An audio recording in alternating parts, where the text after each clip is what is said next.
కర్మ ఫలితాలని బట్టే జన్మ ఉంటుందా అంటే కానే కాదు. ఇప్పుడు మనం చేసే కర్మ, ఈ కర్మ ఈ జన్మలో ఇప్పుడు మనం ఆ కర్మను చేసామంటే వెంటనే ఆ కర్మ యొక్క ప్రతిఫలం మనం అనుభవించేయడం జరుగుద్ది. దాని ప్రతిఫలం మనం ఇమీడియట్లీ అనుభవించేస్తే మరి నెక్స్ట్ జన్మలో మరి ఈ ప్రతిఫలం లేకపోతే చాలామంది ఎందుకు చాలా తేడాగా వ్యత్యాసంతో పుడతారు. అంటే కొంతమంది ఉన్నవాళ్ళుగా పుడతారు, కొంతమంది లేని వాళ్ళుగా పుడతారు, కొంతమంది అంగవైకల్యంతో పుడతారు, కొంతమంది మంచి ఆరోగ్యంతో పుడతారు. ఇట్లా చాలా రకాలుగా అందరూ పుడతా ఉంటారు. అంటే తెలివితేటలతో కొంతమంది తెలివి లేకుండాను ఇలాగా రకరకాల వైరుధ్యాలతో అందరూ పుడతా ఉంటారు. మరి ఎందుకు ఈ తేడా? ఎందుకు? కర్మ ఫలితం ఇప్పుడే తీరిపోతే, ఈ జన్మలోనే తీరిపోతే మరి ఈ వైరుధ్యం ఎందుకు అనే ఎన్నో విషయాలు మీకు నేను ఈ వీడియో ద్వారా తెలియజేస్తాను. చాలా అద్భుతమైనటువంటి మెసేజ్ని నేను తీసుకురావడం జరిగింది. ఎంతోమంది మహానుభావులు మనకు తెలియజేశారు. అదేవిధంగా ఓషో గారు కూడా చెప్పే విషయాలు నేను మీకు తెలియజేస్తున్నాను. ఈ వీడియోని ఎండ్ వరకు తప్పకుండా చూడండి. చాలా అద్భుతంగా ఉంటుంది. అసలు మీరు ఏంటి ఇంత అన్బిలీవబుల్ విషయం తెలుసుకున్నామే అనే ఒక గొప్ప సంతృప్తి మాత్రం మీకు తప్పకుండా ఈ వీడియో చూసిన తర్వాత కలుగుద్దని నేను భావిస్తున్నాను. అదేవిధంగా మన ఈ ఛానల్ని అందరూ సబ్స్క్రైబ్ చేయండి, లైక్ చేయండి, కామెంట్ చేయండి. సో మ్యాటర్లోకి వెళ్ళిపోదాం. అయితే మరి ఈ వైరుధ్యాలు ఎందుకు అంటే అదే ఇప్పుడు నేను మీకు తెలియజేస్తాను. యాక్చువల్లీ మనం ఈ జన్మలో మనం కర్మ, అది మంచి కర్మ అయినా కానివ్వండి, చెడు కర్మ అయినా కానివ్వండి. కర్మ అంటే ఏంటి? పని. అంటే మనం చేసేది దాని యొక్క ప్రతిఫలం వెంటనే లేదా కొంచెం సమయంలో తర్వాత అయినా సరే మనం దాన్ని అనుభవించేయడం జరుగుద్ది. ఇప్పుడు మన కర్మ అన్నది ఒక కోపాన్ని ఎగ్జాంపుల్గా తీసుకుందాం. అంటే చాలా పనులు ఉంటాయి. కర్మ అంటే ఏంటి? మన ఫిజికల్గా ఆ వస్తువుని అక్కడి నుంచి ఇక్కడి నుంచి కదపడం కానివ్వండి, లేదా వేరే పనులు చేయడం కానివ్వండి, లేకపోతే మానసిక కర్మ, ఇది కూడా చాలా బలమైంది. మానసికంగా మనం ఆలోచించి చేసే కర్మ కానివ్వండి, అది మంచి ఆలోచనలు కానివ్వండి, చెడు ఆలోచనలు కానివ్వండి, రిపీటెడ్గా చేయడం వలన, లేకపోతే ఇంకా రకరకాలుగా ప్రతి పనిని, అది మానసికంగా భౌతికంగా మనం చేసే పనినే మనం కర్మ అంటాం. అయితే ఆ కర్మ యొక్క ఫలితాలు వెంటనే లేదా కొంత సమయం తర్వాత మనం ఈ జన్మలోనే అనుభవించేయడం జరుగుద్ది. ఎలాగా అన్నది ఇప్పుడు మనం కోపాన్ని ఎగ్జాంపుల్గా తీసుకుందాం. అంటే చాలా పనులు ఉన్నాయి కానీ కోపాన్ని తీసుకుందాం. ఇప్పుడు ఒక మనిషి విపరీతంగా కోపడుతున్నాడు, బాగా కోపడిపోతున్నాడు అనుకుందాం. ఎన్నో విషయాలు ఉంటాయి దానికి కారణం, లేకపోతే చాలా విషయాలు, లేకపోతే సర్వం అర్థం చేసుకోకపోవడం వలన ఇట్లా కోపడుతూ ఉన్నాడు. కోపడుతూ ఉన్నప్పుడు దాని కర్మ అతను వెంటనే అనుభవించేస్తున్నాడు. ఆ కోపాన్ని తను ప్రదర్శించినప్పుడు అతని శరీరంలోనే ఇమ్మీడియట్లీ మార్పులు జరుగుతాయి.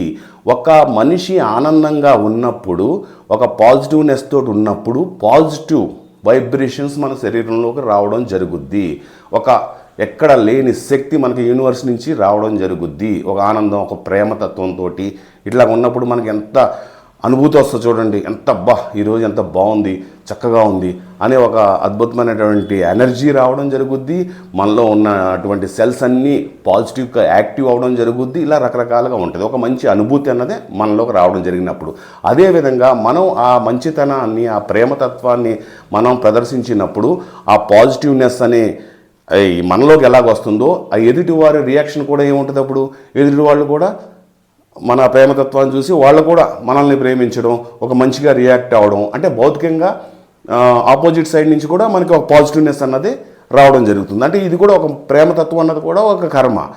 దీనివలన అలాగైతే పాజిటివ్గా వస్తుందో, అదేవిధంగా మనం కోపంతో ఉన్నప్పుడు, అంటే బాగా కోపం వచ్చేసినప్పుడు మనలోనే ఇమ్మీడియట్లీ మార్పులు జరుగుతాయి. ఏంటయ్యి?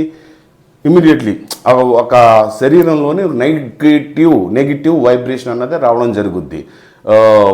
అంటే మన కొంతమందికి అలాగ అస్తమానం కోపడతా ఉంటే బీపీ వచ్చేయచ్చు, షుగర్ వచ్చేయచ్చు, ఇట్లా రకరకాలుగా. అంటే కోపం వల్ల వచ్చేస్తుందని కాదు, దానికి కూడా కారణం అయి ఉండొచ్చు. ఈ రకరకాలైనటువంటి ఆ నెగిటివ్ వైబ్రేషన్ ఎక్కువ అవడం వలన ఫ్యూచర్లో ఏమన్నా సరే రోగాలు వచ్చే అవకాశం ఉంటాయి. అప్పుడు ఇమీడియట్లీ తను కూడా ఒక డిప్రెషన్ లోనైపోతాడు. అంటే ఒక నెగిటివ్ ఎఫెక్ట్ పడిపోయింది కదా. డిప్రెషన్ అంటే డిప్రెషన్ అని కాదు, ఆ కొన్ని రోజులకి వెళ్ళొచ్చు. కాకపోతే ఆ గిల్టీనెస్, ఆ చిరాకు, దాని వలన తన శరీరంలోనే చాలా నెగిటివ్ మార్పు అన్నాయి వచ్చేస్తున్నాయి. ముందు రిపీటెడ్గా చేస్తే ఉంటే ఉంటుంది, అందరూ కూడా ఇతన్ని దూరం పెడతారు. ఇట్లా ఇట్లా పెట్టినప్పుడు మెల్లగా డిప్రెషన్ కూడా వెళ్ళే అవకాశాలు ఉంటాయి. అందరూ నన్ను దూరం పెడుతున్నారు ఏంటి అనేది, అది బయట నుంచి వచ్చే ఎఫెక్ట్. సో ముందు ఏంటంటే ఒక నెగిటివ్ ఎఫెక్ట్ వచ్చినప్పుడు ఆ నెగిటివ్ వైబ్రేషన్ శరీరంలోకి వస్తున్నాయి. అంటే కోపగించుకోవడం వలన ఇమ్మీడియట్లీ అతనికి నెగిటివ్ వైబ్రేషన్స్ వస్తున్నాయి కదా. అంటే దానికి కర్మ యొక్క ప్రతిఫలం అతను అనుభవించేస్తున్నాడు కదా. అంటే కోపం ప్రదర్శించాడు, ముందు తనలోనే మార్పులు వచ్చేస్తున్నాయి. ఆ అస్తమానం చేయడం వల్ల ఏమవుద్ది, ఫ్యూచర్లో అవి రోగాలకు దారితీసే అవకాశం ఉంటుంది. ఆ నెగిటివ్ వైబ్రేషన్ అన్నది తనకి వచ్చేస్తుంది. అంటే అక్కడ ఏంటి, ఆ కోపం అనే ఆ కర్మకి ప్రతిఫలం తన శరీరంలో నెగిటివ్ వైబ్రేషన్స్ ద్వారా జరిగే చర్యల వలన అతను అనుభవించేస్తున్నాడు తనకు తనుగా. ప్లస్ ఇది కాకుండా భౌతికంగా ఎదుటివారు ఏం చేస్తారు, ఆ కోపం వచ్చినప్పుడు వేరే వాళ్ళ మీద అతను ప్రదర్శిస్తాడు. ప్రదర్శించినప్పుడు వాళ్ళ ఇంట్లో కావచ్చు, బయట కావచ్చు, ఎవరైనా సరే వాళ్ళ నుంచి కూడా రియాక్షన్ వస్తుంది కదా, నెగిటివ్ రియాక్షన్ వస్తుంది కదా. ఏంటి మా కోపడుతున్నాడా అని చెప్పేసి వాళ్ళు కోపడతారు. దానికి చర్యకి ప్రతిచర్య ఉంటుంది. దానివల్ల ప్రతిదీ నెగిటివ్ జరిగే అవకాశాలు ఉంటాయి. సో అది ఏమవుతుంది, సో ఇతని కోపానికి కర్మని అనుభవించేస్తున్నాడు. ఆ విధంగా కొంతమంది ఇంకా రకరకాల పనులకి, కొన్ని పనులకి ఏమవుద్ది వెంటనే అనుభవించవచ్చు, కొన్ని పనులకి లేటుగా అనుభవించవచ్చు. కానీ ఈ జన్మలోనే ఆ కర్మ ఫలితాలని లెక్కలన్నీ మాత్రం తీర్చేసుకోవడం ఖాయం. సో ఆ కర్మ అన్నది మన కోపాన్ని ఒకటి ఎగ్జాంపుల్గా తీసుకుంటున్నాం. చాలా ఉంటాయి, అన్నీ చెప్పలేం కదా, ఏదైనా ఒకటి పారామీటర్ని తీసుకుని మనం వెళ్ళాలి. ఆ విధంగా మనం కోపాన్ని తీసుకుని వెళ్తున్నాం. మరి ఇప్పుడు మనం వస్తున్నాం పాయింట్కి. ఈ కోపాన్ని కర్మ ఈ జన్మలో తీరిపోయింది ఒక మనిషికి అనుకుందాం. మరి జన్మెత్తినప్పుడు కర్మ ఫలితాలు లేనప్పుడు మరి కారణం ఏంటి, మరి ఈ వ్యత్యాసాలే అంటే మానవుడికి ఈ వ్యత్యాసాలకి గల కారణం ఏంటి మరి అంటే అది సంస్కారాలు, టెండెన్సీ అంటే మన ధోరణి, సంస్కారాలు. అంటే ఈ వ్యత్యాసాలకి కారణం సంస్కారాలు. అవి ఏంటి, సంస్కారం అంటే ఏంటి అన్నదాని గురించి ఇప్పుడు మనం చర్చించుకుందాం. ఇప్పుడు ఎగ్జాంపుల్, ఒక ఇసుక ఉంది బయట, మనం ఒక గ్లాస్ తోటి ఏదైనా లేదా ఒక బకెట్ తోటి వాటర్ తీసుకుని మనం కొట్టాం, నీళ్ళు పోసాం. ఏం చేస్తా, వాటరు చీల్చుకుంటూ ఇసుక మీద పోసినప్పుడు చీల్చుకుంటూ వెళ్ళిపోద్ది. అంటే ఇట్లా ఇట్లా ఇట్లా ఇట్లా దారి చేసుకుంటే వెళ్ళిపోద్ది, ఏదో సమ్ దారి ఏర్పడుద్ది అక్కడ. ఓకే, తర్వాత వాటర్ ఇసుక కానివ్వండి, మట్టి కానివ్వండి, మనం వాటర్ పోసినప్పుడు కొంచెం చీల్చుకుంటూ దారి చేసుకుంటూ వెళ్ళిపోద్ది. ఆ వాటర్ అన్నది ఏమవుద్ది, అక్కడ కొంచెం సేపు ఉంటుంది అక్కడ దాని మీద. ఆ వాటర్ని కర్మ అనుకుందాం మనం, ఉంటుంది. తర్వాత ఏమవుద్ది, మెల్లగా వాటర్ ఎండిపోయి ఆవిరైపోద్ది, లేదా ఇంకిపోద్ది భూమిలోకి. అక్కడ వాటర్ ఉండదు. కానీ ఏముంటుంది అక్కడ, ఆ వాటర్ వెళ్ళిన దారి అయితే ఉంది కదా, దారి ఉంటుంది కదా.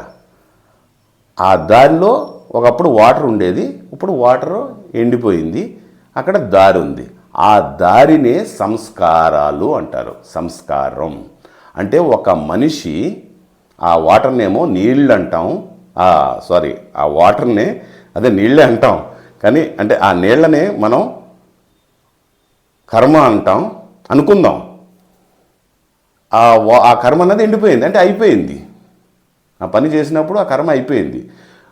ఇప్పుడు ఆ కర్మ అన్నది అయిపోయింది, తీరిపోయింది. చాలా ఉంటాయి కర్మలు, ఇందాక చెప్పాను కదా. వాటర్ మనం ఇక్కడ కోపాన్నే తీసుకుంటున్నాం ప్రామాణికంగా. ఆ కర్మ అన్నదే అయిపోయింది.